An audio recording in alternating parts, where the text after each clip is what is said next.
Hey guys, it's Pete from Leisure Time here. Today we got another episode of What's Wrong with My Hot Tub.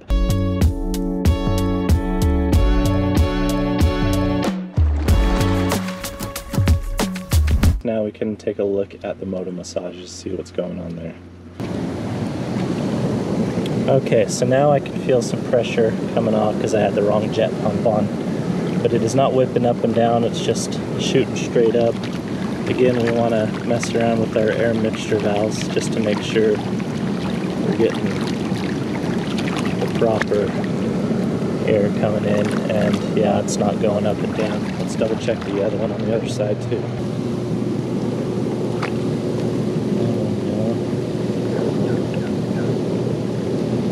Alright, so I can feel this side whipping up and down, doing its thing, but we're not getting anything from the other side, so let's switch those out.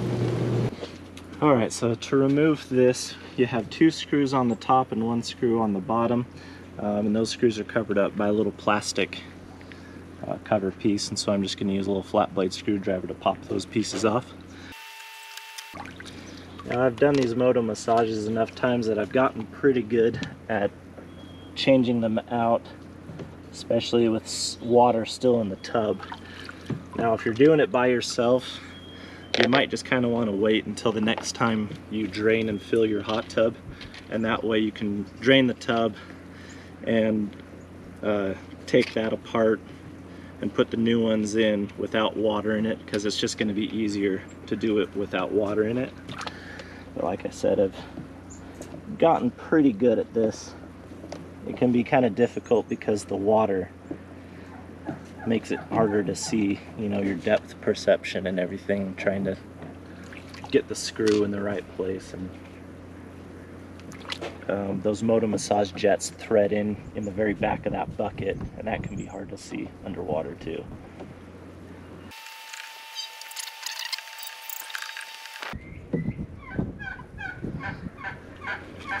I don't know if you can hear that, but we got a couple of wild turkeys running around here. Right over there we got 1, 2, 3, 4. Alright, with all 3 screws out, and lift up the grate. One of the Moto Massages has broken off of the air manifold in the middle, and the other one is still connected. So what I'm going to do first is replace the one side that's broken and test that and see if it works. If I need to, I'll replace both of them, but we'll just do one at a time for right now. And to remove those, just grab a hold of it and start unscrewing. Same way, lefty loosey, righty tighty. Just like that. Now I will probably also have to remove the air manifold because the little nipple has broken off inside that. And I'll show that to you in just a minute.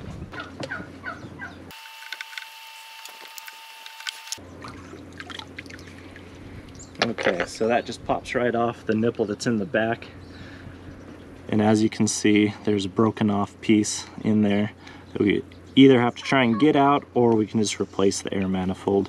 But looking at the very back of this, you can see a lot of deterioration, how it's starting to kind of bleach white, and this O-ring is just looks all messed up. So I think the easiest thing, these things are only about 15 bucks, so we'll just replace the air manifold.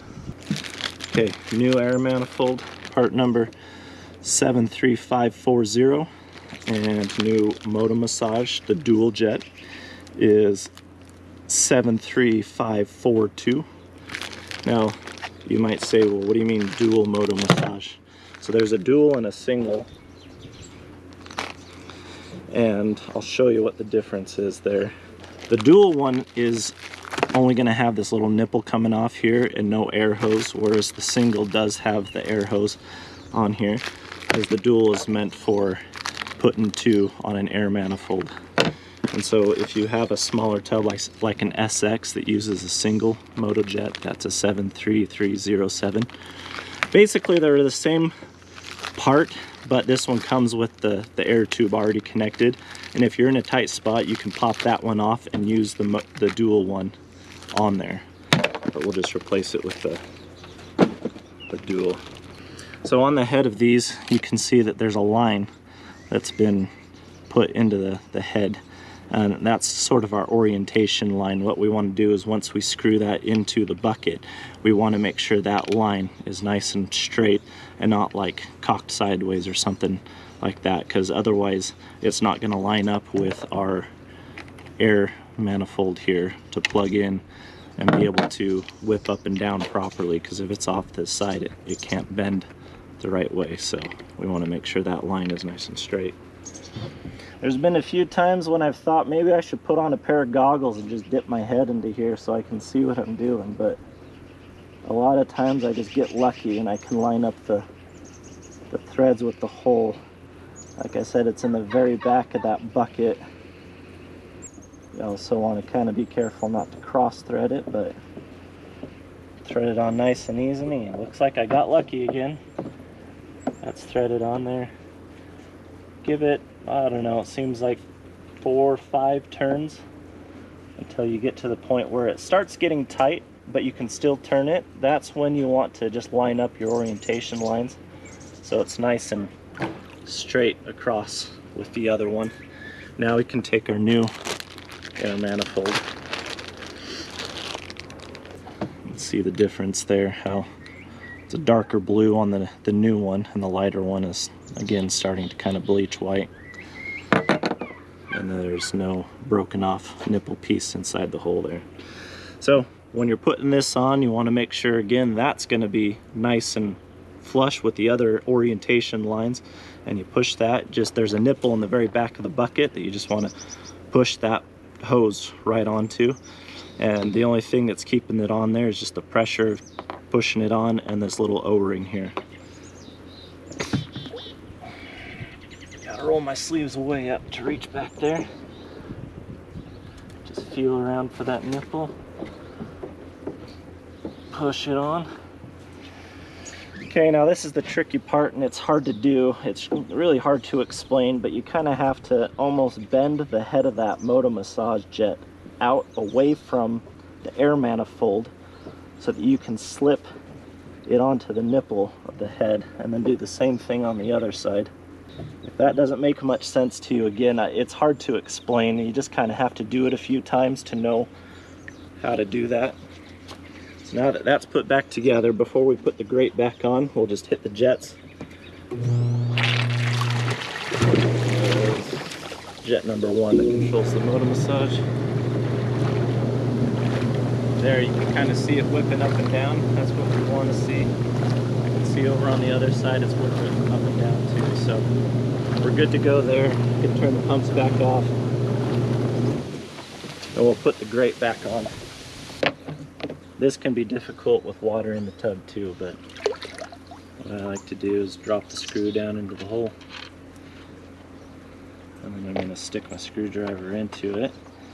And as I bring it down, you just kind of eyeball where that hole is in the shell to thread it into. Wiggle it around until you find the hole. And what I'm looking to do is just to get the thread started. I don't want to screw that in all the way yet, because I want to be able to move this grate around so I can find my holes up here at the top too. Again, this is a lot easier to do when there's not water in the tub, but we're trying to save ourselves time from draining and refilling. As I said, it's a lot easier to wait for you to, just the next time you have to drain and refill your water. Okay, got the thread started on there, so now I can still have some wiggle room up here up top to line up my screws into the holes. Okay, got that one started. Not tightening it down yet until I get the last one in. Alright, that went in pretty easy. So now I'm going to tighten that down, tighten this one down. Now you can put your caps back on. I have seen some people put a little dab of silicone on there to help keep them on. You can do that, that's fine. I've done it myself, but I've also found that Hot Springs has gotten a little better at making this, and so you can just push those back in and they should stay in place. Then you have your left and your right side. They are curved in a particular way. You have to put them on the left and the right side. Okay, and that's it. Everything should be working good now. Thanks for watching. Thank you so much for watching this video. Make sure to like, comment, and subscribe down below.